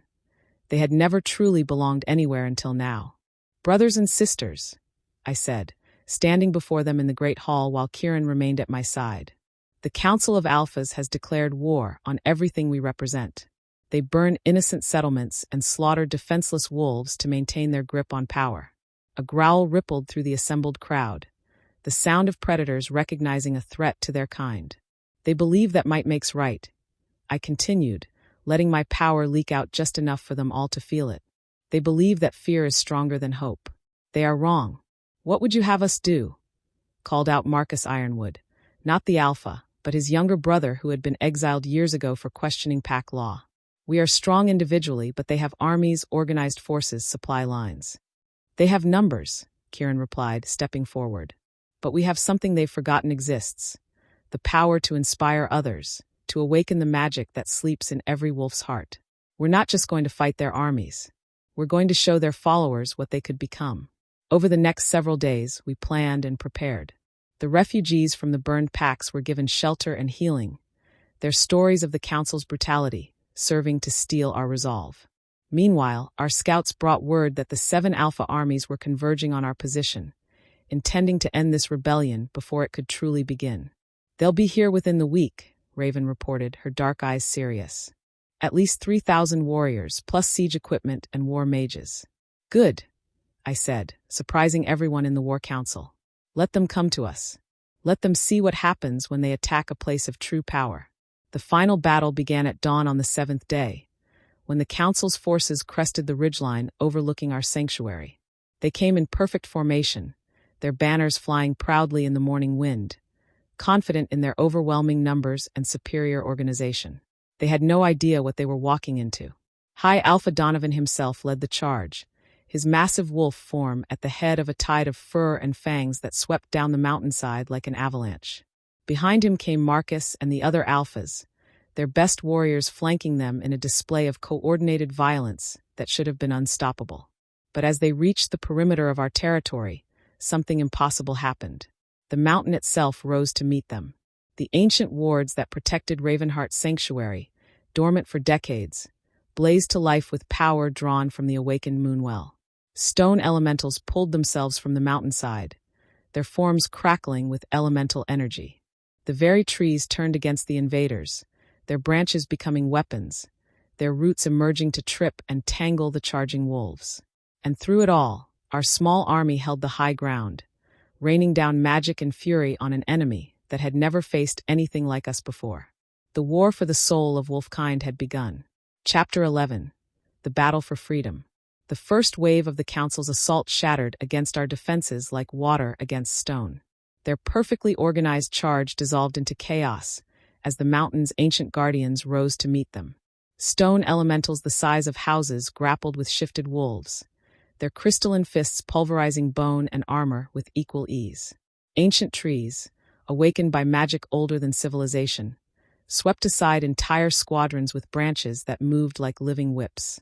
But the Council's forces were not easily discouraged. They had come prepared for a siege, not a battle against the very forces of nature itself. "Mages forward!" High Alpha Donovan's voice boomed across the battlefield as his human form appeared atop a rocky outcropping. "Bind the elementals. Counter their earth magic with fire and steel." A dozen robed figures stepped forward from the Council's ranks, their hands already glowing with prepared spells. They were war mages, wolves who had learned to channel their pack bonds into destructive magic. Not as powerful as the ancient arts Kieran and I wielded, but dangerous in their own right. Chains of burning light erupted from their outstretched hands, wrapping around the stone guardians and forcing them to their knees. The animated trees burst into unnatural flames that consumed them from within, reducing centuries of growth to ashen moments. "Our turn," I said, feeling my wolf surge to the surface as I watched our first line of defense crumble. I leaped from the sanctuary's highest balcony, shifting mid-fall into my wolf form. But this wasn't the small auburn and silver creature I had been before the Moonwell's awakening. The ancient magic had changed me, made me larger, more powerful, wreathed in shadows that seemed to bend reality around them. I landed in the midst of the enemy mages with the force of a falling star, my claws extended and blazing with silver fire. The first mage died before he could even scream, my jaws clamping around his throat with enough force to crush stone. The second managed a half-formed spell before my claws tore through his chest like parchment. Around me, the battle raged with supernatural fury. Fenris Stormcaller had summoned a literal hurricane that lifted dozens of enemy wolves into the air, their forms spinning helplessly in the vortex before being dashed against the mountainside. The Nightshade twins flickered in and out of shadows, appearing behind enemy lines to strike at officers and spellcasters before vanishing again. But for every enemy we felled, 2 more seemed to take their place. The Council had brought their entire military might to bear, and even our enhanced abilities were being pushed to their limits. That's when I saw him, Marcus Stormwind, fighting his way through our defenders with single-minded determination. He had shifted into his hybrid form, all golden fur and extended claws, and his destination was unmistakable. He was coming for me. "Let him come," Kieran's voice whispered in my mind through our mate bond. I could see him on the other side of the battlefield, his massive black wolf form tearing through enemy ranks as he battled toward High Alpha Donovan. Show him what he rejected. Show them all. I shifted back to human form and stood waiting as Marcus carved a path of destruction through our forces. Several of our allies tried to intercept him, but I called them off with a gesture. This was personal. This was the final reckoning between the Omega he had cast aside and the Alpha who thought his bloodline made him untouchable. Finally, Marcus roared as he reached the small clearing where I waited. No more hiding behind your ancient protector. No more illusions and tricks. Just you and me, the way it should have been from the beginning. You're right, I said calmly, power beginning to flow through my veins like molten silver. It should have been settled long ago. The only question is whether you want to die quickly or slowly. He laughed, the sound harsh and bitter. Still delusional, I see. Still pretending to be something you're not. You're nothing, Ember. You were nothing when I rejected you, and you're nothing now. The words that had once cut me to the bone bounced off harmlessly. I was no longer the broken girl who had believed them. I was something else entirely. Then why are you so afraid of me? I asked, tilting my head with mock curiosity. Why did you need an army to face one worthless Omega? His answer was a roar of pure rage as he lunged forward, claws extended for a killing blow. But I was no longer there when he arrived. The ancient magic allowed me to move between seconds, to exist in the spaces where time hesitated. I appeared behind him, my hand catching his wrist before his claws could find their target. The bones cracked under the pressure of my grip, and he screamed as supernatural strength threatened to pulverize his entire arm. 22 years, I whispered in his ear. 22 years of telling me I was worthless, of making me believe I was broken. Do you have any idea how much rage I've been storing up? I spun him around and drove my fist into his chest with enough force to crack ribs. He flew backward 20 feet, his hybrid form tumbling across the rocky ground before coming to rest against a boulder. But here's the thing, Marcus, I said, walking toward him with predatory grace. I'm not angry anymore. Anger implies that you still matter to me. Anger suggests that your opinion still has power over me. He struggled to his feet, blood running from the corner of his mouth. Then what are you? Disappointed, I replied, and somehow that was far more devastating than any curse could have been. You could have been so much more. You had strength, intelligence, charisma. You could have been a leader worth following. Instead, you chose to be a petty tyrant who gets his power from crushing those weaker than himself. I gestured at the battle raging around us, at the destruction his pride had brought to both our peoples. Look what your wounded ego has cost. Look at the wolves dying, because you couldn't accept that the Omega you rejected had become something greater than you ever dreamed of being. I am the rightful Alpha, he snarled, struggling to maintain his hybrid form as pain and blood loss took their toll. I am the heir to a bloodline that goes back centuries. And I am the bridge between what was and what could be, I countered. I am the future, Marcus. You are the past, clinging desperately to power that was never really yours to begin with. He charged again, desperation lending him strength. This time I didn't dodge. I met his attack head-on, our forms clashing with enough force to crack the stone beneath our feet. We grappled supernatural strength against supernatural strength, but there was no contest. The ancient magic that flowed through me was older and deeper than anything his bloodline could provide. I was connected to the very source of wolf power, while he was merely a pale reflection of what our kind had once been. I ended it with a move that would have been impossible in my old life. I lifted his massive hybrid form over my head and brought him down across my knee with enough force to shatter his spine. He shifted back to human form involuntarily, his body no longer able to maintain the hybrid state. As he lay broken and gasping at my feet, I knelt beside him. I'm not going to kill you, I said quietly. That would be a mercy you don't deserve. Instead, you're going to live with the knowledge that everything you believed about strength and weakness was wrong. You're going to remember that the Omega you rejected could have destroyed you at any moment, but chose not to. I stood and turned away, leaving him alive but broken. Around us, the battle was turning in our favor. The sight of their precious Alpha defeated by a mere Omega had shattered the morale of many council forces, while our own people fought with the fury of the truly free. But the war was far from over. High Alpha Donovan still commanded thousands of wolves, and his will remained unbroken. The real test was yet to come. Chapter 12. The Fall of Kings. The battlefield had become a scene from the end times. Bodies of both council forces and our own defenders lay scattered across the mountainside, their blood soaking into earth that had known peace for centuries. The ancient stones wept crimson tears, and the very air crackled with residual magic from a dozen different supernatural conflicts. At the center of it all, High Alpha Donovan Ironfang stood like a pillar of cold fury. His ceremonial armor was cracked and bloodstained, his silver hair matted with sweat and gore, but his pale blue eyes burned with undiminished authority. Around him, the remnants of his personal guard formed a protective circle, their weapons raised against the tide of our advancing forces. Kieran appeared beside me in a shimmer of shadow and starlight, his own wolf form magnificent and terrible in the dying light. Together, we walked through the carnage toward the last bastion of the old order, our footsteps silent on ground that had been consecrated by violence. "Nightfall," Donovan called out as we approached. I should have known this day would come. The ancient and his pet abomination come to burn down everything civilization has built. Civilization. I shifted to human form, power crackling around me like visible heat. Is that what you call this slaughter? Is that what you call burning innocent settlements and hunting children for sport? I call it necessary, Donovan replied without a trace of remorse. Order requires sacrifice. Authority demands blood. You think your old ways are superior, but they led to nothing but chaos and endless war. Kieran shifted as well, his silver eyes reflecting the flames that consumed the remnants of the council's siege equipment. The chaos you speak of was freedom. The war you fear was the natural state of wolves who hadn't forgotten they were predators, not livestock. And now, Donovan gestured at the battlefield around us. What is this but more war, more chaos? You've proven my point better than I ever could.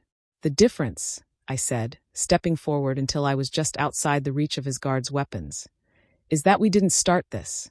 You did. The moment you decided that some wolves were worth less than others, the moment you turned strength into a tool for oppression instead of protection, you guaranteed this day would come. The High Alpha's expression shifted, and for a moment I saw not the cold tyrant, but the tired old wolf beneath. Do you think this was easy for me? Do you think I enjoyed watching packs burn? I've ruled for 40 years, girl. 40 years of keeping the peace, of preventing exactly this kind of bloodshed. By crushing anyone who dared to question your methods, Kieran observed. By making sure no one was strong enough to challenge your authority. That's not peace, Donovan. That's the silence of the graveyard. Perhaps, the High Alpha admitted. But it was stability. It was order. And when I'm dead and you've torn down everything I built, what will you replace it with? More chaos. More war between every pack with a grievance. For the first time since this confrontation began, I felt a flicker of something that might have been pity. He genuinely believed he was protecting his people, even as he destroyed them. He couldn't see that his rigid hierarchy was the disease, not the cure. We'll replace it with choice, I said softly. The choice for wolves to find their own path, to discover their own strength. Not everyone needs to be an alpha, Donovan. Not everyone wants to dominate others. Some of us just want to be free. Freedom is a luxury most cannot afford, he replied. Without structure, without hierarchy, the strong will devour the weak. It's nature. No, Kieran said firmly. That's not nature.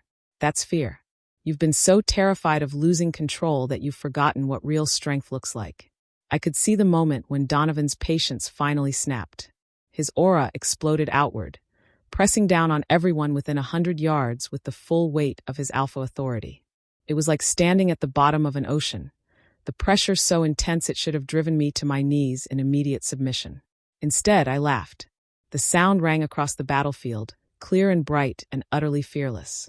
Because his power, impressive as it was, felt like a gentle breeze compared to the hurricane of ancient magic that flowed through my veins. Is that all? I asked, my voice carrying easily despite the crushing force of his dominance. 40 years of absolute rule, and that's the best you can do? His eyes widened as he realized his alpha command was having no effect on me whatsoever. Around him, his guards were struggling to remain standing under the weight of their own leader's power, but I stood untouched, unimpressed, unafraid. Impossible, he breathed. No wolf can resist an alpha's direct command. It's written into our very DNA. You're right, I agreed, and let my own power begin to manifest. No wolf can resist it. But I'm not just a wolf anymore, am I? The ancient magic erupted from me like a solar flare. washing over the battlefield with the force of a tsunami. But unlike Donovan's crushing dominance, my power lifted rather than pressed down. It whispered of forests and moonlight, of freedom and wild spaces, of a time when wolves ran beneath open skies without fear or shame. Every wolf within a mile felt it, the call of something older and deeper than pack politics. I could see it in their faces as they lifted their heads, as they remembered what they had lost in exchange for safety and structure. This was the power of inspiration, of awakening, of showing others what they could become if they only had the courage to try. Donovan's guards began to lower their weapons, not in surrender but in wonder. Their eyes were wide with a kind of desperate hope, as if they were seeing sunlight for the first time after years in a cave. What are you?" Donovan whispered, his own composure finally cracking. "I'm what happens when you push evolution too far in the wrong direction," I replied. "I'm the correction. The reminder that strength without compassion is just brutality, that order without freedom is just another kind of death." I took another step forward, and this time none of his guards moved to stop me. They were too busy staring at me with expressions of awe and longing. "Your way failed, Donovan. Not because it was evil, but because it was incomplete. You tried to make wolves into something we were never meant to be, tame, predictable, controllable. But we're predators. We're meant to be wild. If I fall," he said, his voice taking on the desperate edge of a cornered animal, "if you destroy everything I've built, the packs will tear each other apart. There will be civil war, chaos, bloodshed beyond imagining." "Maybe," I acknowledged. "Change is never clean or easy. But the alternative is slow death, the gradual suffocation of everything that makes us what we are." I was close enough now to see the fear in his pale blue eyes, to smell the scent of his desperation. But I felt no triumph in his defeat, only sadness for what might have been. "I'm not going to kill you," I said quietly. "You're going to live to see what we build from the ashes of your kingdom. You're going to watch as wolves discover they can be strong without being Then I'll take responsibility for that too," I replied. "But I don't think I'm wrong. I think you've spent so long being afraid of what wolves might become that you forgot what we already are." I placed my hand on his chest, over his heart, and he gasped as a fraction of the ancient magic flowed into him. Not enough to change him, but enough to show him a glimpse of what he had been suppressing in himself and others. "Feel it," I whispered. "Feel what you gave up in exchange for control. Feel the wild song your wolf has been longing to sing." For just a moment, his rigid composure cracked completely. Tears leaked from his eyes as he felt, perhaps for the first time in decades, the pure joy of being truly alive, of being connected to something greater than politics and power games. Then the moment passed, and he was the high alpha again, cold and controlled and infinitely tired. "The council is dissolved," he said formally. "The packs are free to find their own way." With those words, an age ended and another began.